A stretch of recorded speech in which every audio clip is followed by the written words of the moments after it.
Selamat datang di presentasi tentang keamanan siber dan dasar-dasar yang wajib Anda ketahui. Dalam sesi ini, kita akan membahas bagaimana membangun kesadaran yang kuat mengenai keamanan siber, melindungi aset digital kita, serta memperkuat pertahanan organisasi agar tetap aman dari berbagai ancaman digital. Materi ini dikembangkan oleh Dr. Jawad Sebaali yang memiliki keahlian mendalam di bidang ini. Mari kita mulai memahami pentingnya keamanan siber dalam kehidupan dan bisnis kita sehari-hari. Pada bagian ini, saya akan menjelaskan tujuan pembelajaran dari pelatihan ini. Setelah mengikuti pelatihan, Anda akan memahami prinsip-prinsip dasar keamanan siber dan bagaimana penerapannya dalam pekerjaan sehari-hari. Anda juga akan bisa mengenali berbagai jenis ancaman siber yang umum ditemui, serta mengerti mengapa organisasi sering menjadi sasaran serangan. Selain itu, Anda akan belajar mengidentifikasi perilaku yang berisiko dan dapat membahayakan data serta sistem organisasi. Tidak hanya itu, pelatihan ini juga akan membekali Anda dengan praktik terbaik untuk melindungi informasi sensitif. Pelatihan ini dirancang untuk semua tingkat dalam organisasi, baik staf junior maupun pimpinan senior, dengan tujuan utama membangun budaya keamanan yang kuat dari dalam. Pada bab ini, kita akan membahas mengapa keamanan siber sangat penting bagi setiap orang. Keamanan siber bukan hanya tanggung jawab tim IT saja, tapi semua orang dalam organisasi memiliki peran penting dalam menjaga data dan sistem tetap aman. Ancaman siber tidak pandang bulu, baik perusahaan kecil maupun lembaga besar bisa menjadi target yang berpotensi mengalami kerugian besar, mulai dari rusaknya reputasi hingga gangguan operasional. Seringkali kita pikir hanya orang dengan keahlian teknis yang perlu memahami keamanan siber, tapi faktanya banyak serangan berhasil karena kesalahan manusia. Misalnya, mengklik tautan berbahaya, menggunakan kata sandi lemah, atau membagikan informasi sensitif tanpa hati-hati. Karena itu, pelatihan ini dirancang untuk membekali Anda agar dapat membuat keputusan yang lebih aman dalam aktivitas sehari-hari. Risiko yang dihadapi terbagi menjadi 3 kategori utama. Pertama, risiko bagi individu yang bisa berupa kehilangan data pribadi, akses tidak sah ke akun, serta pencurian identitas yang dapat memengaruhi kehidupan profesional dan pribadi Anda. Kedua, risiko bagi organisasi seperti gangguan operasional dan kebocoran data pelanggan yang dampaknya bisa bertahan lama, bahkan merusak reputasi perusahaan. Ketiga, risiko regulasi di mana pelanggaran aturan perlindungan data dapat menyebabkan sanksi hukum dan denda besar dari otoritas berwenang. Memahami hal ini sangat penting untuk menjaga keamanan bersama. Pada slide ini, kita membahas tentang definisi keamanan siber dan ruang lingkupnya. Keamanan siber adalah praktik untuk melindungi sistem komputer, jaringan, perangkat, dan data dari akses yang tidak sah, kerusakan, atau serangan. Ini bukan hanya soal teknologi, tapi juga melibatkan proses dan kebijakan yang bekerja bersama untuk menciptakan lingkungan digital yang aman. Selanjutnya, kita mengenal 3 pilar utama keamanan siber yang dikenal sebagai CIA Triad: kerahasiaan, integritas, dan ketersediaan. Kerahasiaan memastikan informasi hanya dapat diakses oleh pihak yang berwenang. Integritas menjaga agar data tidak berubah atau rusak tanpa izin, dan ketersediaan memastikan sistem serta data selalu dapat diakses saat diperlukan oleh pengguna yang sah. Ketiga elemen ini harus dijaga secara bersamaan karena mengabaikan salah satunya dapat membuka celah bagi para penyerang. Di bab ini, kita akan membahas tentang jenis-jenis ancaman siber yang paling umum.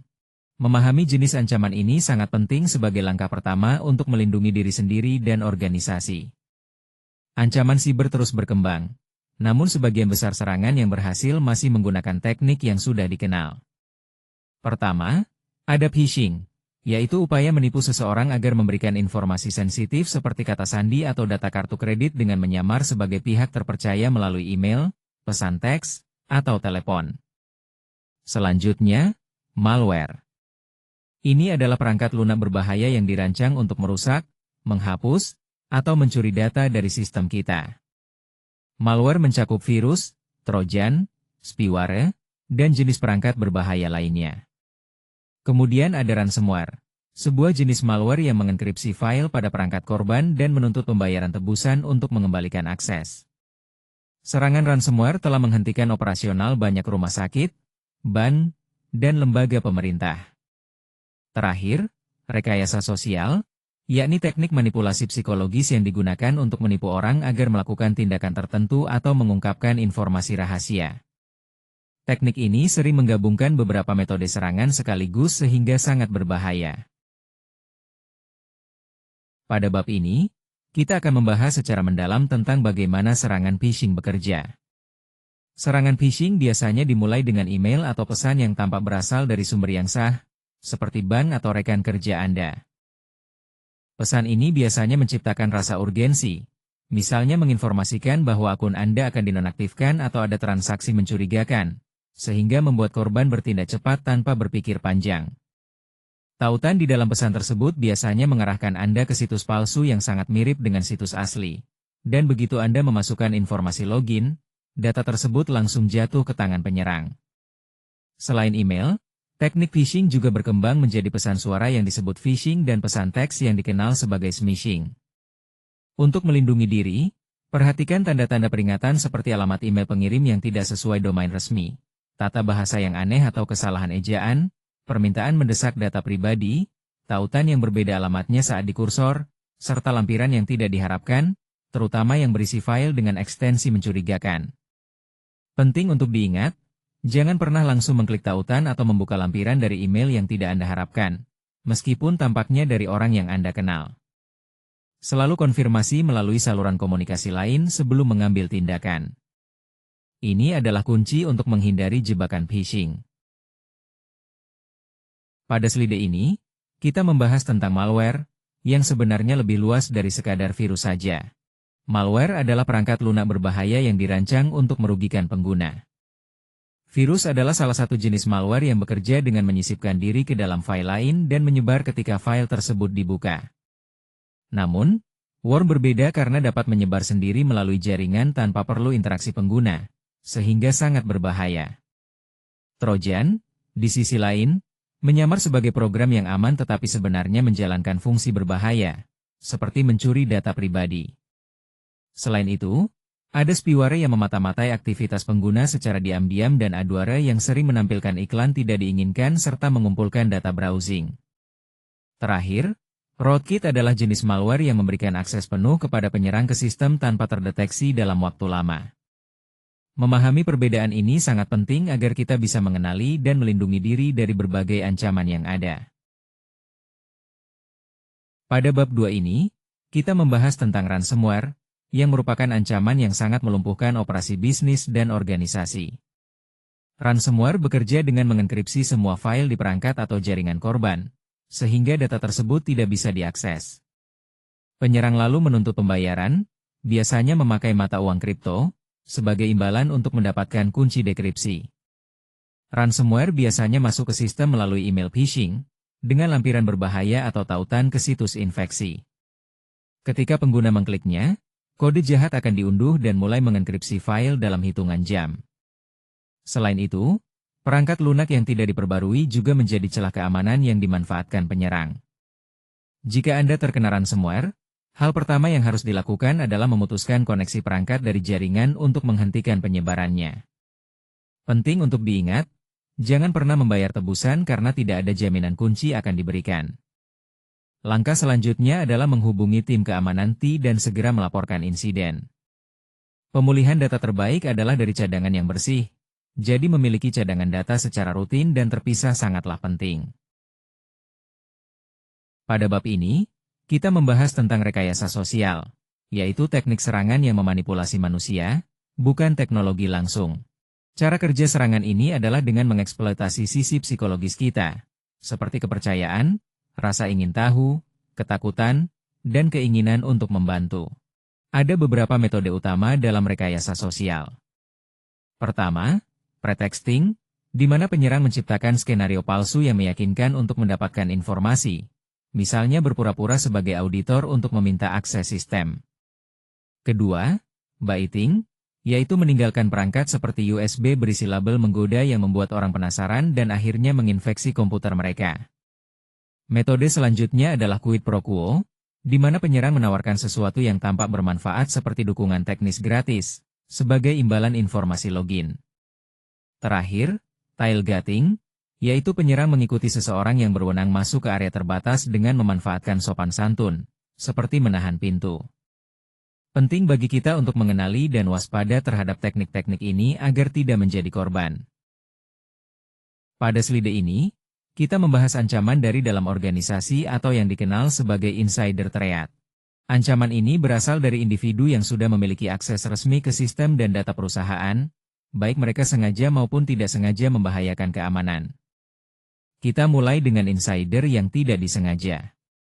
Ini biasanya melibatkan karyawan yang tidak berbuat jahat, tapi karena kurangnya pelatihan atau kesadaran, mereka melakukan kesalahan seperti mengklik tautan phishing atau menggunakan perangkat pribadi yang tidak aman untuk pekerjaan, yang akhirnya membuka celah keamanan. Selanjutnya, ada insider yang berniat jahat. Mereka ini sengaja mencuri atau merusak data perusahaan dengan motivasi bermacam-macam, seperti keuntungan pribadi atau dendam. Yang menarik, ancaman jenis ini sulit dideteksi karena pelaku sudah punya akses resmi. Tanda-tandanya termasuk aktivitas mencurigakan seperti mengakses data di luar jam kerja, mengunduh data secara besar-besaran, atau mencoba masuk ke sistem yang sebenarnya tidak mereka butuhkan untuk pekerjaan mereka. Penting sekali bagi kita untuk mengenali kedua jenis ancaman ini agar bisa melindungi organisasi dengan lebih efektif. Pada bab ini, kita akan membahas tentang serangan berbasis jaringan dan bagaimana ancaman ini bisa langsung menyerang infrastruktur yang kita gunakan sehari-hari. Memahami ancaman-ancaman ini sangat penting bagi siapa saja yang mengelola atau menggunakan sistem yang terhubung ke internet, karena serangan ini dapat menimbulkan dampak besar. Pertama, ada serangan DOS atau Distributed Denial of Service. Serangan ini bekerja dengan membanjiri server dengan lalu lintas palsu dalam jumlah yang sangat besar sehingga layanan menjadi tidak bisa diakses oleh pengguna yang sebenarnya. Contoh targetnya biasanya situs web besar dan layanan perbankan online yang sangat bergantung pada ketersediaan layanan. Selanjutnya, ada serangan Man in the Middle atau MITM. Dalam serangan ini, penyerang menyusup di antara dua pihak yang sedang berkomunikasi tanpa diketahui oleh keduanya. Ini memungkinkan penyerang untuk menyadap, membaca, bahkan memanipulasi pesan yang dikirim, termasuk informasi sensitif seperti data login dan keuangan. Kemudian, kita juga harus waspada terhadap SQL injection. Ini adalah teknik serangan yang menyuntikkan kode berbahaya ke dalam formulir input pada situs web atau aplikasi, yang kemudian memanipulasi database di belakangnya. Serangan ini bisa memberi penyerang akses penuh ke seluruh database, termasuk data pengguna dan kata sandi. Terakhir, ada eksploitasi zero day, yang merupakan serangan memanfaatkan celah keamanan pada perangkat lunak yang belum diketahui atau belum diperbaiki oleh pengembang. Disebut zero day karena waktu perbaikannya 0 hari, artinya pengembang belum punya kesempatan apapun untuk memperbaikinya sebelum serangan terjadi. Ini adalah salah satu ancaman yang paling berbahaya dan sulit dideteksi. Pada bab ini, kita akan membahas praktik terbaik keamanan kata sandi yang sangat penting untuk melindungi akun dan data Anda. Kata sandi adalah garis pertahanan pertama, namun seringkali pengelolaan yang buruk menjadi penyebab utama pelanggaran keamanan. Kata sandi yang kuat harus memiliki beberapa karakteristik, bukan hanya panjang semata, meskipun panjangnya sangat membantu. Idealnya, kata sandi menggabungkan huruf besar dan kecil, angka, dan karakter khusus, serta setidaknya terdiri dari 12 karakter agar sulit diretas.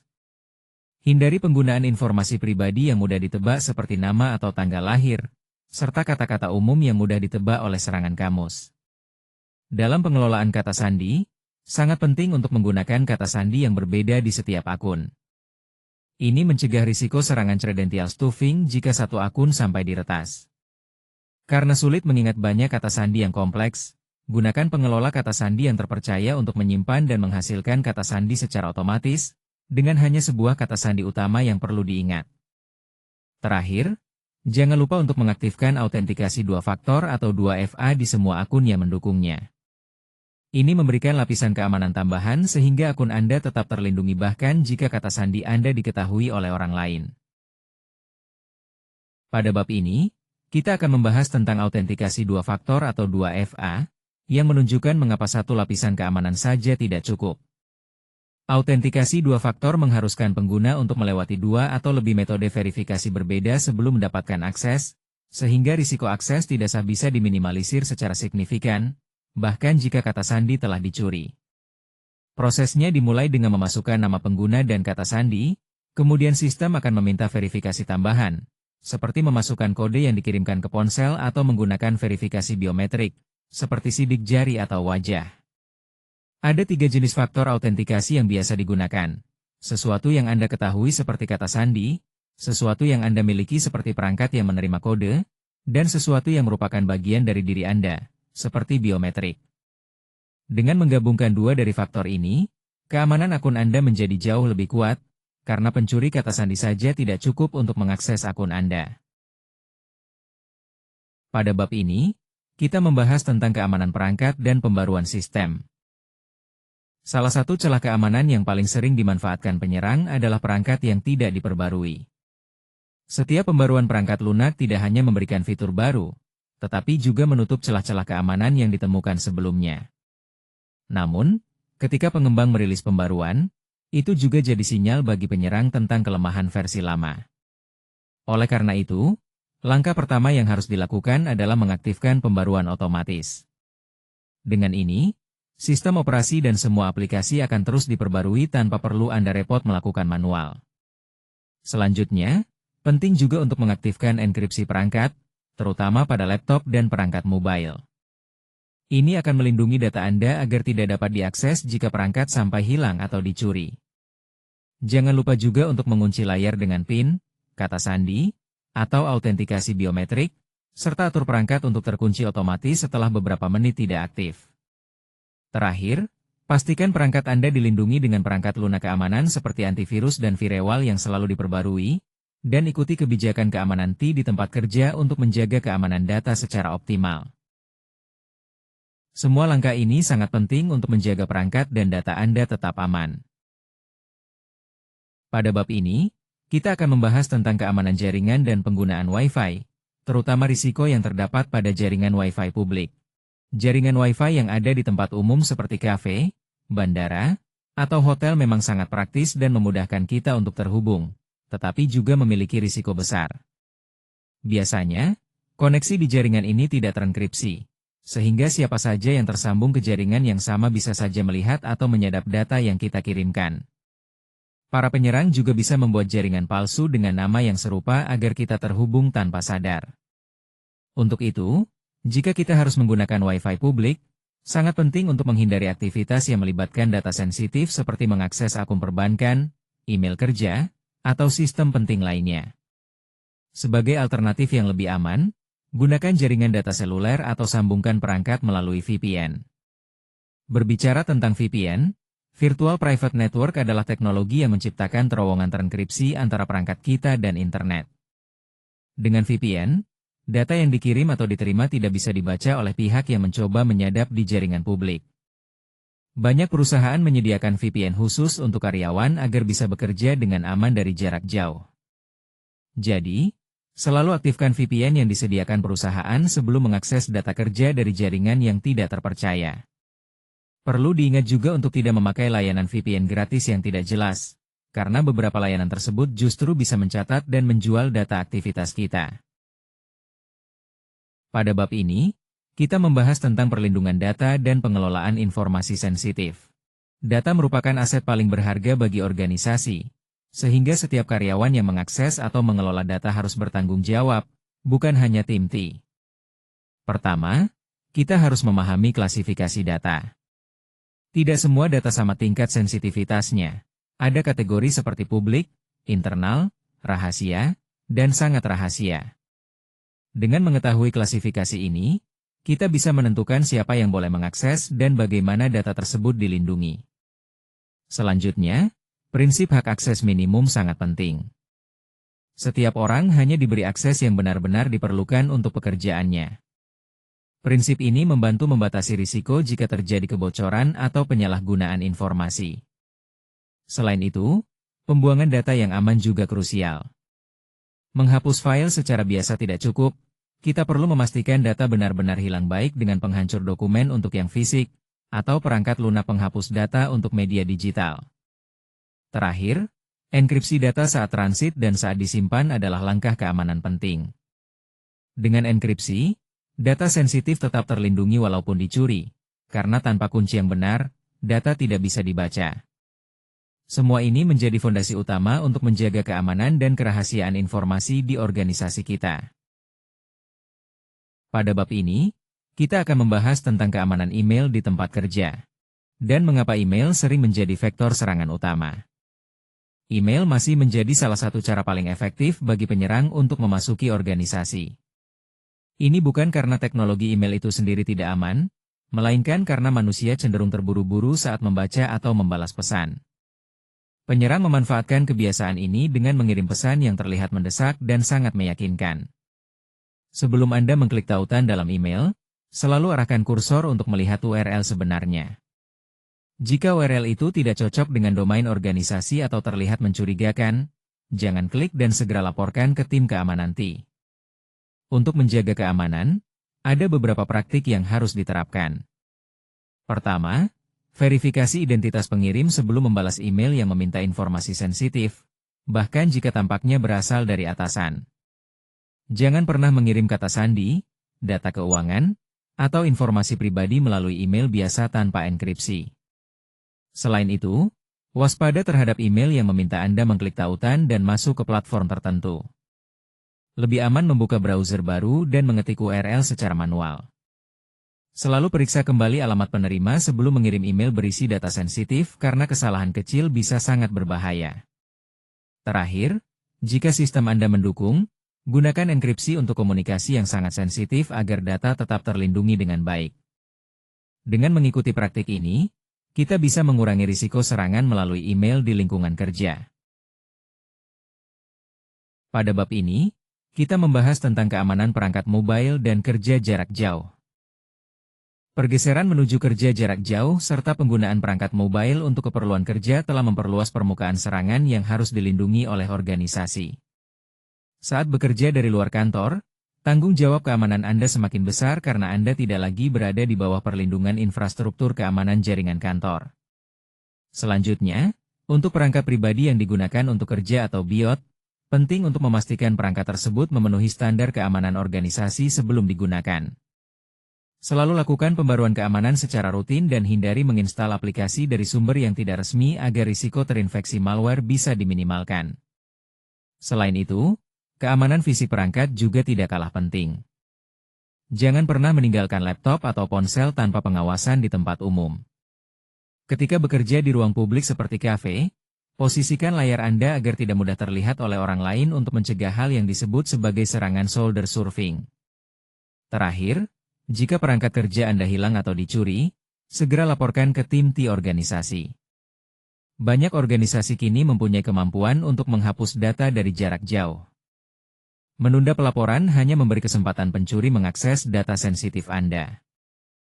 Jadi, pastikan tindakan cepat untuk melindungi informasi pekerjaan Anda. Bab ini membahas kerangka regulasi dan kepatuhan keamanan siber yang sangat penting untuk dipahami. Keamanan siber bukan hanya soal melindungi data, tetapi juga memastikan organisasi mematuhi peraturan yang berlaku. Berbagai regulasi di dunia mengharuskan standar keamanan yang ketat, dan jika gagal mematuhi, organisasi bisa menghadapi sanksi hukum dan denda besar. Beberapa regulasi utama yang perlu diketahui seperti GDPR dari Uni Eropa yang mengatur perlindungan data pribadi warga EU dengan denda sampai 4% pendapatan global tahunan. Lalu ada ISO 27001, standar internasional untuk sistem manajemen keamanan informasi yang membantu organisasi mengelola informasi sensitif secara sistematis. Selanjutnya, NIST Cybersecurity Framework dari Amerika Serikat yang banyak digunakan secara global sebagai panduan praktis mengelola risiko keamanan siber. Dan terakhir, UU Perlindungan Data Pribadi Indonesia yang disahkan pada 2022, yang mewajibkan organisasi di Indonesia menerapkan standar keamanan memadai untuk data pribadi warganya. Semua regulasi ini menunjukkan betapa pentingnya kepatuhan sebagai bagian dari strategi keamanan siber modern. Pada bab ini, kita membahas tanggung jawab organisasi dalam keamanan siber. Pertama, setiap organisasi harus memiliki kebijakan keamanan informasi yang terdokumentasi dengan jelas dan dikomunikasikan kepada seluruh karyawan. Kebijakan ini bukan hanya sekadar dokumen, melainkan pedoman yang mendefinisikan standar perilaku yang diharapkan, prosedur yang harus diikuti, dan konsekuensi jika terjadi pelanggaran. Kebijakan ini juga harus selalu diperbarui agar tetap relevan dengan ancaman dan teknologi terbaru, serta karyawan baru harus mendapatkan pelatihan keamanan sejak awal mereka bergabung. Selanjutnya, penting bagi organisasi untuk memiliki rencana respons insiden yang jelas. Tidak ada sistem yang sepenuhnya kebal dari serangan, jadi rencana ini menjelaskan langkah-langkah yang harus diambil saat terjadi pelanggaran keamanan, siapa yang bertanggung jawab, dan bagaimana komunikasi serta pemulihan operasi dilakukan. Rencana ini perlu diuji secara berkala lewat simulasi agar respons yang diberikan cepat dan terorganisir, yang pada akhirnya dapat mengurangi dampak kerusakan yang terjadi. Menurut laporan IBM Cost of Data Breach 2023, organisasi dengan tim respons insiden yang aktif dan rutin menguji rencananya bisa menghemat biaya insiden dengan signifikan dibandingkan yang tidak melakukan hal tersebut. Pada bab ini, kita membahas peran penting kepemimpinan dalam membangun budaya keamanan yang kuat. Keamanan siber bukanlah tanggung jawab tim T saja, melainkan harus didukung dan dicontohkan oleh pimpinan senior dalam organisasi. Ketika pimpinan secara konsisten memprioritaskan kebijakan keamanan, seluruh organisasi akan mengikuti. Pimpinan harus menjadi teladan, misalnya dengan menggunakan autentikasi dua faktor, melaporkan email phishing, dan menghormati kebijakan keamanan. Perilaku ini mengirimkan sinyal kuat bahwa keamanan bukan sekadar slogan, melainkan norma yang harus dijalankan bersama. Selain itu, investasi dalam pelatihan keamanan yang berkelanjutan juga sangat penting. Ancaman yang terus berkembang menuntut pelatihan yang rutin dan relevan, bukan hanya sekali setahun. Pimpinan perlu menyediakan waktu dan anggaran untuk hal ini agar semua karyawan tetap waspada. Terakhir, menciptakan budaya pelaporan yang aman sangat krusial. Karyawan harus merasa nyaman melaporkan insiden tanpa takut dihukum. Dengan pendekatan yang fokus pada perbaikan sistem dan bukan menyalahkan individu, kita bisa mengatasi masalah lebih cepat dan mengurangi dampak negatif. Pada bab ini, kita akan membahas tentang manajemen risiko siber, yang artinya proses untuk mengidentifikasi, menilai, dan mengambil tindakan guna mengurangi risiko dari ancaman siber. Tidak semua risiko sama atau bisa dihilangkan sepenuhnya. Sehingga tujuan utamanya adalah mengelola risiko sampai ke tingkat yang dapat diterima oleh organisasi. Penting untuk memahami bahwa setiap langkah dalam siklus manajemen risiko ini sangat penting. Jika Anda hanya mengidentifikasi risiko tanpa menilai dampaknya, maka daftar risiko yang Anda miliki tidak berguna. Sebaliknya, menilai risiko tanpa ada tindakan adalah sebuah pengabaian. Dan jika Anda melakukan tindakan tanpa pemantauan, Anda tidak akan tahu apakah kontrol yang diterapkan benar-benar efektif atau tidak. Jadi, keseluruhan siklus harus dijalankan dengan cermat untuk manajemen risiko yang efektif. Di bab ini, kita membahas penilaian risiko, yaitu proses sistematis untuk menentukan prioritas perlindungan dalam keamanan siber. Penilaian risiko dimulai dengan mengidentifikasi aset digital organisasi kita, seperti data, sistem, aplikasi, dan infrastruktur. Kita harus tahu mana aset yang paling kritis, karena aset ini memerlukan perlindungan paling ketat. Contohnya bisa berupa database pelanggan atau sistem keuangan. Selanjutnya, kita menilai kemungkinan terjadinya ancaman dan dampaknya jika ancaman itu terjadi. Risiko yang memiliki kombinasi kemungkinan dan dampak tinggi harus jadi prioritas utama. Sebagai contoh, serangan phishing sangat mungkin terjadi dan bisa berdampak besar, sehingga kita perlu kontrol yang kuat seperti pelatihan karyawan dan autentikasi dua faktor untuk memitigasinya. Pada slide ini, kita membahas tentang 3 jenis kontrol keamanan yang utama: teknis, administratif, dan fisik. Kontrol keamanan ini berfungsi sebagai mekanisme untuk mengurangi risiko yang ada dan bekerja secara berlapis agar perlindungan menjadi komprehensif. Kontrol teknis menggunakan teknologi, seperti firewall yang memblokir lalu lintas berbahaya, sistem deteksi intrusi untuk memantau aktivitas mencurigakan, serta enkripsi yang menjaga keamanan data. Ada juga sistem autentikasi untuk memastikan identitas pengguna, dan pembaruan otomatis yang menutup celah keamanan tanpa perlu intervensi manusia terus-menerus. Selanjutnya, kontrol administratif berkaitan dengan kebijakan, prosedur, dan pelatihan. Contohnya adalah kebijakan kata sandi, prosedur onboarding dan offboarding karyawan, serta program pelatihan keamanan yang memastikan semua orang dalam organisasi paham dan patuh pada praktik keamanan yang benar. Audit akses dan prosedur respons insiden juga termasuk di sini. Terakhir, kontrol fisik melindungi aset nyata seperti kunci pintu, kartu akses server room, kamera pengawas, penjaga keamanan, sampai penguncian perangkat keras pada laptop dan prosedur penghancuran dokumen. Kontrol ini sering terlupakan, padahal akses fisik bisa melewati semua perlindungan teknis yang ada. Jadi, tidak ada satu jenis kontrol pun yang cukup sendiri. Ketiganya harus diterapkan bersama untuk menciptakan perlindungan yang efektif. Pada bab ini, kita membahas tentang keamanan cloud dan penyimpanan data berbasis cloud. Layanan cloud saat ini menjadi tulang punggung operasional banyak organisasi, mulai dari email, penyimpanan dokumen, hingga aplikasi bisnis dan sistem komunikasi. Namun, kemudahan ini juga membawa tantangan baru dalam hal keamanan data yang perlu kita pahami dengan baik. Salah satu konsep kunci adalah model tanggung jawab bersama, di mana penyedia cloud mengamankan infrastruktur fisik dan jaringan, sementara kita sebagai pengguna bertanggung jawab atas keamanan data, konfigurasi layanan, dan manajemen akses. Kebocoran data sering terjadi karena kesalahan pengaturan izin akses oleh pengguna, bukan karena kegagalan penyedia layanan. Oleh karena itu, praktik keamanan yang baik sangat penting. Kita perlu secara rutin meninjau dan menghapus akses yang tidak diperlukan, mengaktifkan autentikasi multifaktor, memahami pengaturan privasi, mengenkripsi data jika perlu, serta membaca kebijakan penyimpanan dan retensi data penyedia cloud dengan seksama. Dengan langkah-langkah ini, kita dapat meminimalkan risiko dan menjaga keamanan data di cloud dengan lebih efektif. Pada bab ini, kita membahas tentang Internet of Things atau IoT dan risiko yang terkait dengan perangkat yang terhubung ke internet. IoT mengacu pada jaringan perangkat fisik yang terhubung, mulai dari printer kantor, kamera keamanan, hingga sistem kontrol gedung dan perangkat medis. Setiap perangkat ini bisa menjadi titik masuk bagi penyerang karena banyak dari mereka didesain dengan fokus utama kemudahan penggunaan, bukan keamanan. Pertama, masalah umum yang sering terjadi adalah penggunaan kata sandi default pada perangkat IoT. Banyak perangkat dikirim dengan kata sandi standar yang sama untuk semua unit, dan penyerang sudah punya daftar kata sandi ini untuk mencoba masuk secara otomatis. Oleh karena itu, sangat penting untuk segera mengganti kata sandi default setelah pemasangan perangkat. Kedua, pembaruan firmware yang tertunda juga menjadi risiko besar. Perangkat IoT membutuhkan pembaruan keamanan secara rutin, namun banyak pengguna merasa tidak sadar atau menganggap prosesnya rumit. Akibatnya, perangkat yang tidak diperbarui menjadi rentan terhadap serangan yang sudah diketahui.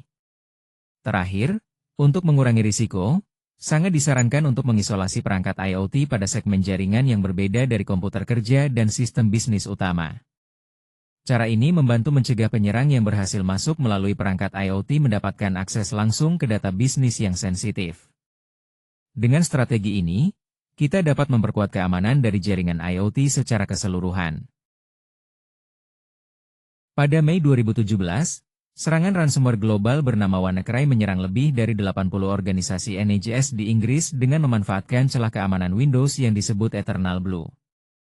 Celah ini awalnya dibuat oleh NSA dan kemudian dicuri oleh peretas.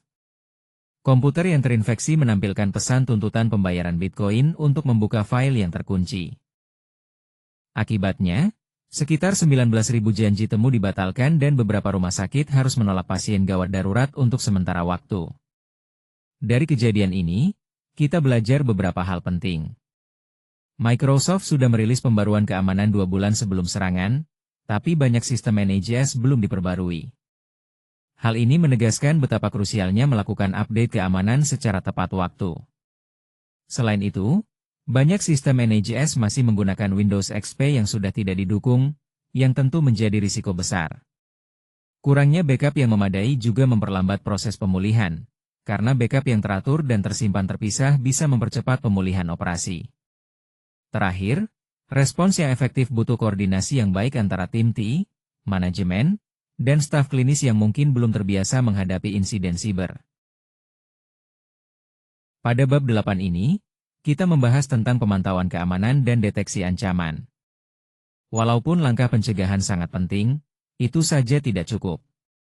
Penyerang yang gigih dan canggih bisa saja menembus sistem kita, sehingga pemantauan berkelanjutan dan kemampuan deteksi yang kuat menjadi kunci. Pemantauan log adalah aspek yang sangat penting, di mana sistem dan jaringan menghasilkan log aktivitas yang kita analisis untuk menemukan pola mencurigakan, seperti upaya login gagal berulang, akses di luar jam operasi, atau transfer data besar yang tidak biasa. Selain itu, ada sistem deteksi intrusi seperti IDS dan IPS yang secara real-time memantau lalu lintas jaringan untuk mendeteksi dan memblokir aktivitas yang menyerupai pola serangan. Terakhir, pengujian penetrasi atau penetration testing adalah cara proaktif dengan menyewa profesional untuk mencoba meretas sistem kita secara legal, sehingga kelemahan dapat ditemukan dan diperbaiki sebelum dimanfaatkan penyerang sebenarnya. Semua langkah ini bersama-sama membentuk pertahanan yang lebih solid dan responsif terhadap ancaman keamanan. Pada bab ini kita membahas tentang respons insiden yang cepat dan terorganisir. Ketika terjadi insiden keamanan, jam-jam pertama sangat krusial karena bagaimana kita merespons akan sangat menentukan seberapa besar kerusakan yang terjadi. Jika kita merespons dengan panik, tidak terkoordinasi, atau terlambat, situasi bisa menjadi jauh lebih buruk. Oleh karena itu, sangat penting memiliki rencana respons yang sudah dilatih sebelumnya. Tahapan utama dalam respons insiden meliputi persiapan, identifikasi, containment atau penahanan, serta pemulihan dan pembelajaran. Pada fase identifikasi dan penahanan, langkah pertama yang harus dilakukan adalah memastikan insiden benar-benar terjadi, bukan sekadar alarm palsu. Setelah itu, prioritas utama adalah membatasi penyebarannya. Misalnya dengan memutuskan perangkat terinfeksi dari jaringan, memblokir akun yang disusupi, atau menutup layanan tertentu sementara waktu. Setelah ancaman berhasil diatasi, kita masuk ke fase pemulihan, mengembalikan operasi ke kondisi normal dengan memulihkan data dari backup dan mengkonfigurasi ulang sistem.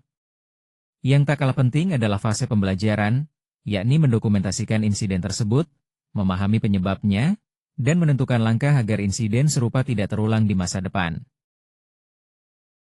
Pada bab ini, kita akan membahas tentang pelaporan insiden siber, termasuk kewajiban dan prosedurnya. Pelaporan sangat penting karena banyak organisasi ragu untuk melapor takut reputasi mereka rusak atau terkena sanksi. Tapi sebenarnya menyembunyikan insiden bisa memperburuk keadaan. Secara hukum, regulasi seperti GDPR dan UU PDP Indonesia mengharuskan pelaporan pelanggaran data dalam waktu tertentu, dan jika gagal melapor, sanksi yang diterima bisa lebih berat daripada pelanggaran itu sendiri. Selain itu, dari sisi keamanan yang lebih luas, berbagi informasi insiden membantu seluruh komunitas bisnis belajar dan melindungi diri dari ancaman yang sama. Mengenai siapa yang harus dihubungi saat terjadi insiden, titik kontak pertama adalah tim keamanan TI internal.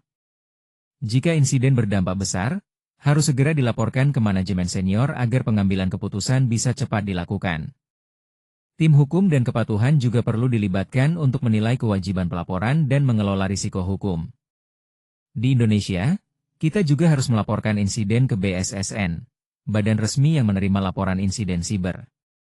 Terakhir, pihak yang terdampak seperti pelanggan atau mitra juga perlu diberitahu sesuai dengan kewajiban hukum dan etika bisnis kita. Pada bab ini, kita membahas tentang keamanan dalam pengembangan perangkat lunak yang harus diintegrasikan sejak awal, bukan ditambahkan di akhir. Pendekatan ini dikenal sebagai security by design atau shift left security. Pertama, penting untuk mengidentifikasi persyaratan keamanan sejak tahap perencanaan dengan menjawab pertanyaan seperti data apa yang akan disimpan dan siapa yang berhak mengaksesnya.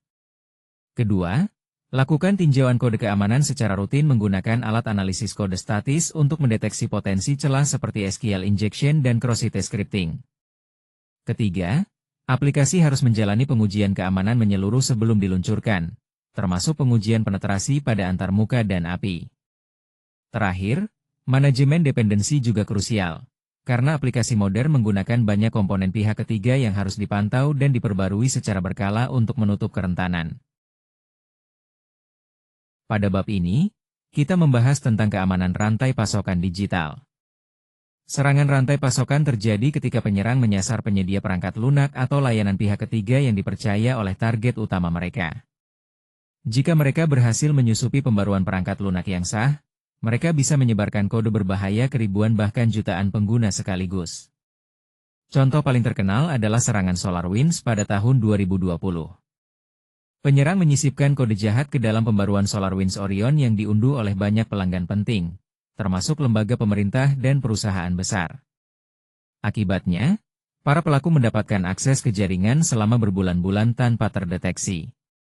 Untuk melindungi diri, penting melakukan penilaian keamanan terhadap vendor pihak ketiga, menerapkan prinsip hak akses minimum, memantau aktivitas perangkat lunak pihak ketiga, serta menjaga inventaris yang akurat dan memantau kerentanan dari semua komponen yang digunakan.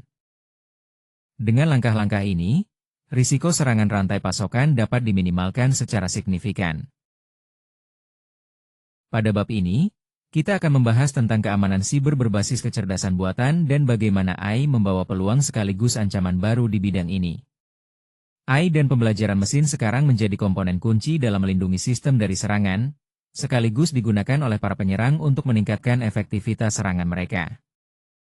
Sebagai alat pertahanan, AI mampu menganalisis data dalam jumlah sangat besar dan mendeteksi pola serangan secara real-time, yang tidak mungkin dilakukan manusia. Sistem ini bahkan bisa mengenali ancaman baru berdasarkan perilakunya, bukan hanya tanda tangan serangan yang sudah dikenal, serta mengambil tindakan otomatis dalam hitungan milidetik. Namun, di sisi lain, AI juga menjadi senjata baru bagi para penyerang. Mereka dapat menggunakan AI untuk membuat email phishing yang sangat meyakinkan dengan mempelajari gaya komunikasi target, membuat deepfake yang sulit dibedakan dari aslinya untuk serangan rekayasa sosial, dan malware yang mampu beradaptasi agar sulit dideteksi. Jadi, pemahaman terhadap kedua sisi ini sangat penting untuk menghadapi lanskap ancaman yang terus berkembang. Bab 10 membahas tentang deepfake dan ancaman manipulasi media digital. Teknologi ini memungkinkan pembuatan video, audio, dan gambar yang sangat realistis namun sepenuhnya palsu, yang kemudian dapat digunakan untuk penipuan serius di dunia siber. Contohnya adalah kasus bisnis email kompromise versi lanjutan, di mana penyerang memanfaatkan suara atau video palsu dari eksekutif untuk menipu karyawan agar melakukan transfer dana atau memberikan akses ke sistem. Salah satu kasus nyata yang terjadi pada tahun 2019 melibatkan sebuah perusahaan energi di Inggris yang kehilangan sekitar 243.000 euro. CEO perusahaan tersebut menerima telepon dari suara yang diduga adalah direktur perusahaan induk di Jerman, padahal suara itu dibuat menggunakan kecerdasan buatan untuk meniru aksen dan pola bicara sang direktur. Permintaan transfer dana segera ke rekening di Hungaria kemudian dilaksanakan tanpa verifikasi yang memadai. Untuk melindungi diri, jika menerima permintaan yang tidak biasa melalui telepon atau pesan suara, terutama yang berkaitan dengan keuangan atau akses penting, selalu lakukan verifikasi lewat saluran yang Anda sendiri inisiasi. Jangan mengandalkan nomor telepon yang diberikan oleh penelepon. Selain itu, penting untuk menerapkan prosedur verifikasi bertingkat, seperti kebijakan 4 mata, yang mengharuskan persetujuan dari 2 orang berbeda sebelum melakukan transaksi besar. Dengan cara ini, kita bisa meminimalkan risiko penipuan yang berbahaya akibat deepfake. Pada bab ini, kita membahas tentang keamanan siber dalam konteks industri tertentu, yang sangat penting untuk dipahami. Meskipun prinsip dasarnya sama, setiap industri memiliki risiko dan persyaratan kepatuhan yang berbeda, sehingga kita harus memprioritaskan kontrol keamanan yang sesuai dengan konteks tersebut. Misalnya, di layanan kesehatan, rekam medis elektronik mengandung data sangat sensitif yang dilindungi oleh regulasi seperti HIPAA. Serangan ransomware di rumah sakit tidak hanya merugikan secara finansial tetapi juga bisa mengancam keselamatan pasien. Selain itu, keamanan perangkat medis yang terhubung dengan jaringan menjadi perhatian utama. Di layanan keuangan, lembaga keuangan menjadi target utama karena akses langsung ke dana. Regulasi seperti PCI DSS mengatur standar keamanan untuk data kartu pembayaran, dan penipuan transaksi serta pencurian identitas adalah ancaman yang harus dicegah setiap saat. Terakhir, di sektor manufaktur dan infrastruktur, sistem kontrol industri seperti ICS dan SCADA yang mengelola fasilitas kritis kini semakin terkoneksi dengan internet. Ini membuka pintu bagi serangan yang dapat menyebabkan dampak fisik nyata, misalnya pada pembangkit listrik atau sistem air, sehingga keamanan menjadi sangat krusial di sini. Pada bab ini kita membahas tentang keamanan siber untuk sektor publik dan pemerintahan. Lembaga pemerintah menyimpan banyak data sensitif warga negara dan mengelola layanan publik yang sangat penting. Gangguan pada sistem ini bisa berdampak langsung kepada ribuan bahkan jutaan orang yang mengandalkan layanan tersebut. Di Indonesia, Badan Siber dan Sandi Negara atau BSSN memiliki peran utama untuk menjaga keamanan siber nasional dan mengeluarkan panduan serta regulasi yang wajib dipatuhi oleh semua instansi pemerintah. Sektor publik memiliki tantangan keamanan yang unik. Salah satunya adalah anggaran yang terbatas sehingga banyak sistem lama tetap digunakan karena biaya penggantian dianggap terlalu tinggi. Selain itu, proses pengadaan yang panjang dan birokratis seringkali memperlambat pembaruan keamanan. Di sisi lain, data warga adalah milik publik, sehingga ada tekanan untuk transparansi yang kadang bertentangan dengan kebutuhan kerahasiaan dan keamanan data. Peraturan Presiden Nomor 82 Tahun 2022 mengatur tentang perlindungan infrastruktur informasi vital, yang meliputi berbagai sektor seperti administrasi pemerintahan, energi, keuangan, transportasi, dan kesehatan. Peraturan ini mewajibkan pengelola infrastruktur tersebut menerapkan standar keamanan yang telah ditetapkan oleh BSSN serta melaporkan setiap insiden siber yang terjadi, demi menjaga keamanan dan kelangsungan layanan publik yang kritis.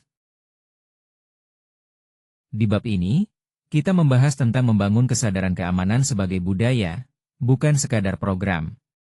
Pelatihan keamanan siber yang efektif bukan hanya soal menyampaikan informasi, tapi tentang mengubah perilaku dan membentuk kebiasaan baru yang melekat dalam aktivitas sehari-hari. Pelatihan harus relevan dengan pekerjaan nyata karyawan, menggunakan contoh yang sesuai dengan industri dan peran mereka. Selanjutnya, lakukan simulasi phishing secara berkala tanpa pemberitahuan sebelumnya untuk mengukur kewaspadaan dan menemukan area yang perlu diperbaiki. Ketika seseorang gagal dalam simulasi, jangan dihukum, tapi berikan umpan balik konstruktif yang membantu mereka memahami kesalahan dan cara menghindarinya di masa depan.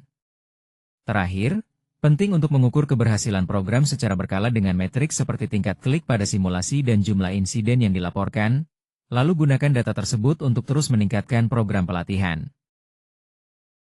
Sekarang, mari kita bahas tindakan segera yang harus Anda lakukan setelah mengikuti pelatihan ini. Yang paling penting adalah memahami bahwa pengetahuan tanpa tindakan tidak memberikan perlindungan apapun. Jadi, kita fokus pada langkah konkret yang bisa Anda mulai hari ini sesuai dengan peran dan perangkat yang Anda gunakan. Pertama, tinjau kata sandi Anda. Cari akun yang menggunakan kata sandi lemah atau yang sama untuk beberapa akun. Gantilah dengan kata sandi yang kuat dan unik, dan jika memungkinkan, gunakan pengelola kata sandi yang telah disetujui oleh organisasi Anda. Selanjutnya, aktifkan autentikasi 2 faktor atau 2FA. Ini adalah lapisan keamanan tambahan yang sangat efektif.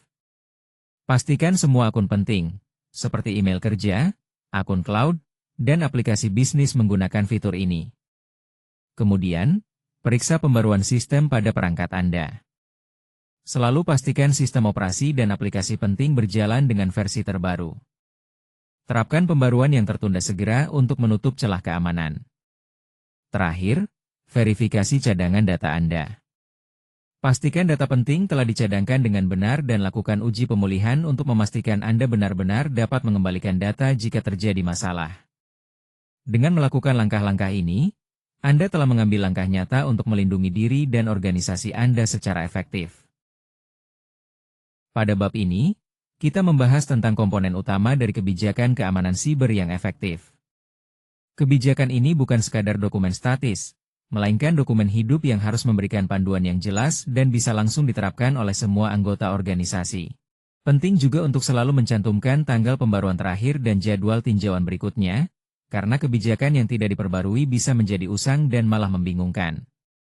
Selain itu, setiap karyawan wajib menandatangani pengakuan bahwa mereka telah membaca dan memahami kebijakan tersebut, baik saat proses onboarding maupun selama tinjauan tahunan. Pada slide ini kita membahas tentang konsep Zero Trust sebagai pendekatan modern untuk keamanan jaringan. Model keamanan tradisional sudah tidak memadai karena sekarang karyawan bisa bekerja dari mana saja, data disimpan di cloud, dan ancaman bisa bersembunyi dalam jaringan tanpa terdeteksi dalam waktu lama. Oleh karena itu, Zero Trust mengusung prinsip utama, jangan pernah percaya, selalu verifikasi.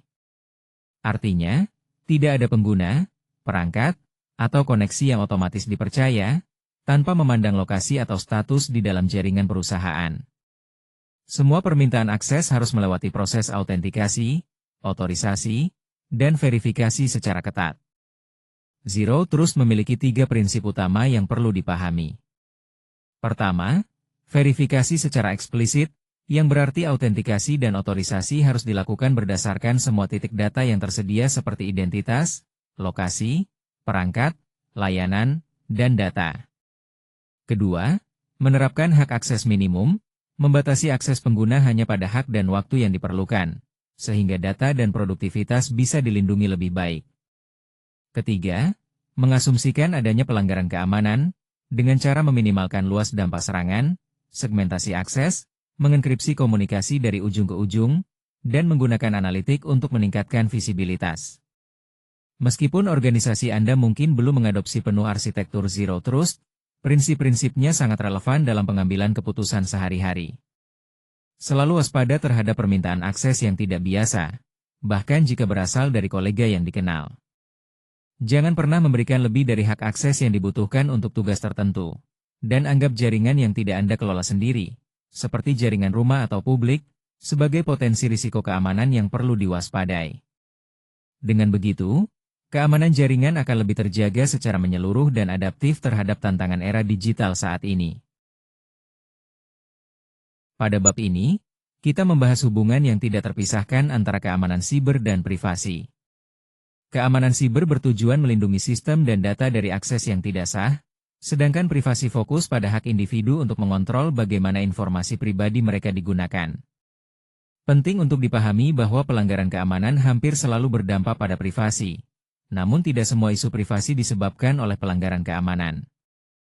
Data pribadi yang perlu kita lindungi meliputi nama, alamat, nomor identitas, data keuangan, informasi kesehatan, hingga alamat IP atau lokasi geografis.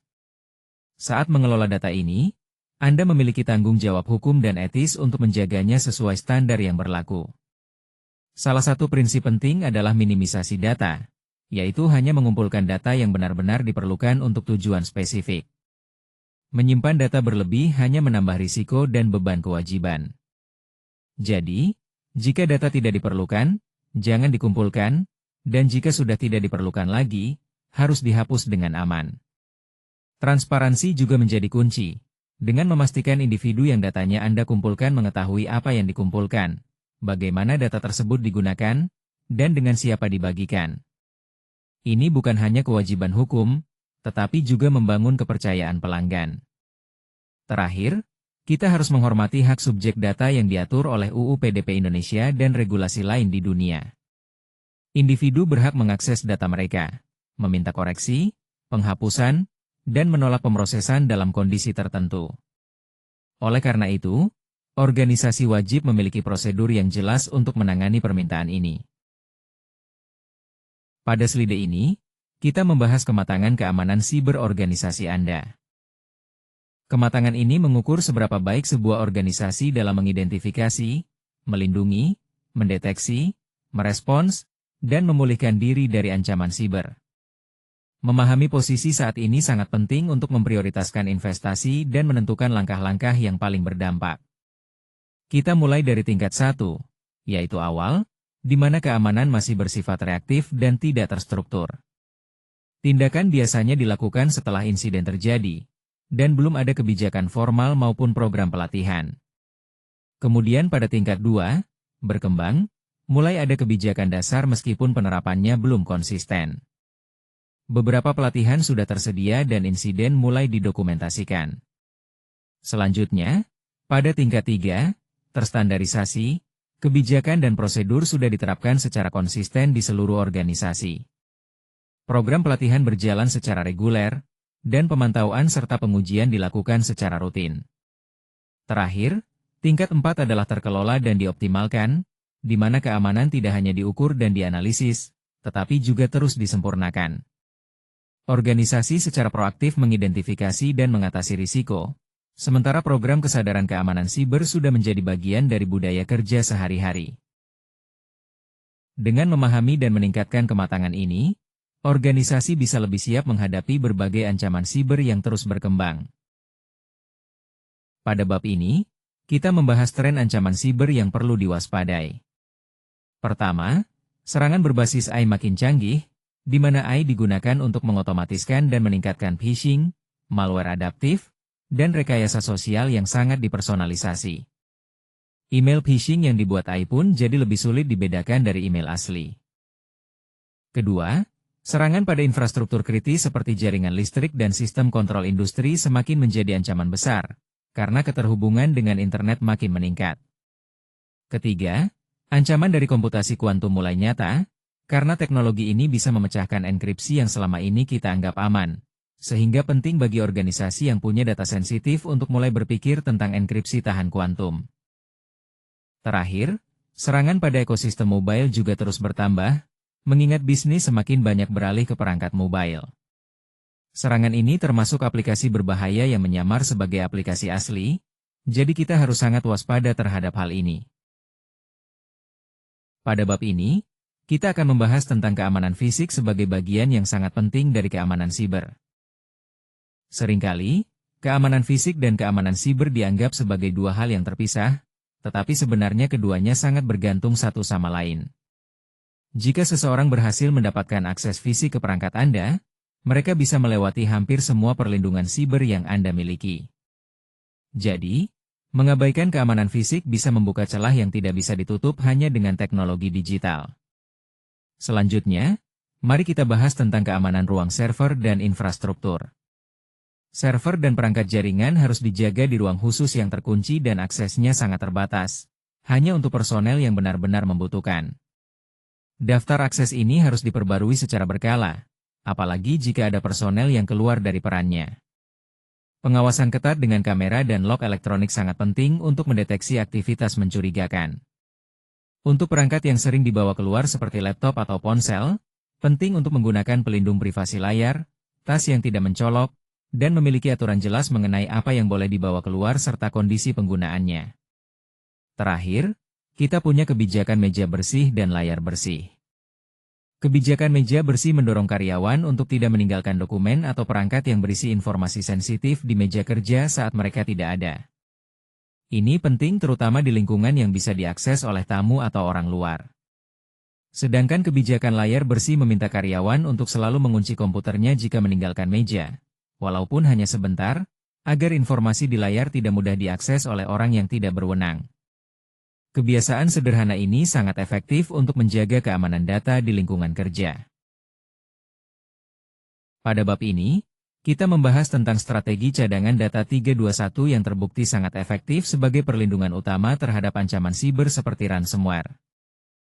Strategi ini mengharuskan kita memiliki 3 salinan data, yaitu data asli dan 2 cadangan.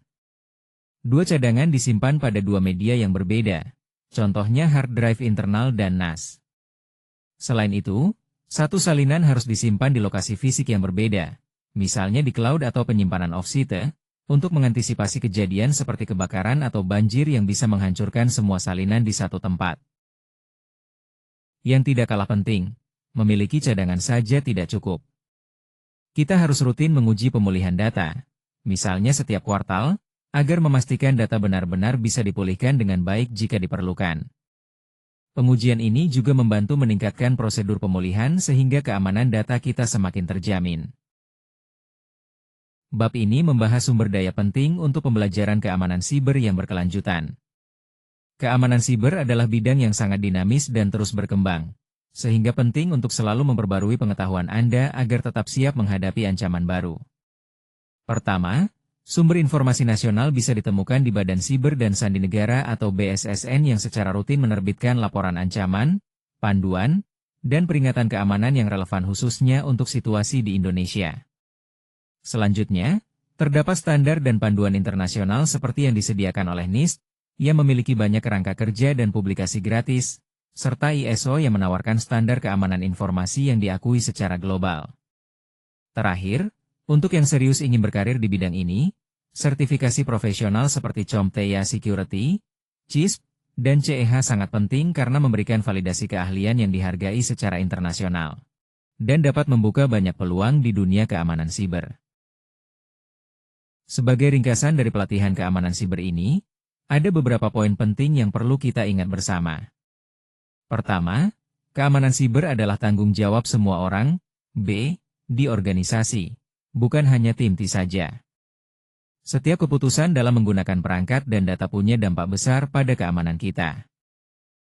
Kedua, manusia sering menjadi sasaran utama para penyerang. Serangan seperti phishing dan rekayasa sosial mengeksploitasi kesalahan manusia, bukan hanya kelemahan teknis. Oleh karena itu, meningkatkan kewaspadaan kita adalah kunci utama pertahanan. Ketiga, pencegahan berlapis sangat penting. Tidak ada satu kontrol keamanan tunggal yang cukup, jadi kita perlu menggabungkan berbagai metode teknis, administratif, dan fisik agar pertahanan menjadi lebih kuat. Terakhir, kita harus siap menghadapi insiden, bukan hanya fokus pada pencegahan. Mempunyai rencana respons yang terorganisir, cadangan data yang baik, dan budaya pelaporan yang terbuka adalah fondasi agar organisasi kita tetap tangguh saat menghadapi serangan siber. Dengan memahami dan menerapkan poin-poin ini, kita bisa menciptakan lingkungan yang lebih aman bagi semua. Terima kasih atas partisipasi Anda dalam pelatihan ini.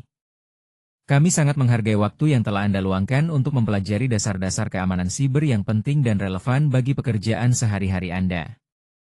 Keamanan siber bukanlah sesuatu yang selesai hanya dalam satu kesempatan, melainkan sebuah proses yang terus-menerus dan memerlukan komitmen yang konsisten dari kita semua. Kami mengajak Anda untuk terus mengembangkan pengetahuan ini, berbagi dengan rekan kerja, dan selalu menerapkan langkah-langkah keamanan dalam aktivitas digital Anda. Ingat, keamanan terbaik berasal dari kesadaran setiap individu dalam organisasi, dan kontribusi kecil Anda sangat berarti bagi perlindungan bersama. Terima kasih sekali lagi, dan semoga apa yang Anda pelajari bisa terus memberikan manfaat. Pada slide ini, saya ingin menyoroti bahwa semua materi pelatihan ini didasarkan pada sumber-sumber yang kredibel dan dapat diakses secara publik. Referensi seperti laporan National Audit Office UK tentang serangan WannaCry, serta penelitian FireEye mengenai serangan SolarWinds, memberikan gambaran nyata tentang ancaman siber terkini. Selain itu, ada juga standar dan regulasi penting seperti NIST Zero Trust Architecture, Peraturan Presiden RI tentang Perlindungan Infrastruktur Informasi Vital, dan Undang-Undang Perlindungan Data Pribadi yang menjadi landasan hukum dan teknis dalam pengelolaan keamanan informasi. Dengan mengacu pada dokumen-dokumen ini, pelatihan ini dirancang untuk memberikan pemahaman yang kuat dan relevan dalam menghadapi tantangan keamanan siber. Tentunya, sumber dari IBM Security dan Ponemon Institute juga menambah perspektif penting terkait biaya dan risiko yang terkait dengan pelanggaran data dan ancaman dari dalam organisasi. Semua referensi ini tersedia untuk Anda akses lebih lanjut jika ingin mendalami topik tertentu. Pada bagian ini, saya ingin menekankan beberapa poin penting terkait penggunaan konten dalam presentasi ini. Konten ini hanya ditujukan untuk keperluan pelatihan dan penggunaan internal saja, sehingga harus digunakan dengan bijaksana karena mungkin masih terdapat kesalahan. Penulis tidak bertanggung jawab atas keputusan yang diambil berdasarkan informasi ini, jadi sangat penting bagi Anda untuk selalu menggunakan pertimbangan profesional sendiri. Selain itu, konten ini bukan pengganti konsultasi hukum atau profesional. Jadi jika menghadapi masalah yang kompleks, sebaiknya konsultasikan dengan ahli terkait. Terakhir, materi ini tidak boleh didistribusikan atau digunakan di luar konteks internal tanpa izin tertulis dari pengembang. Jadi, mohon dipatuhi agar penggunaan tetap sesuai aturan.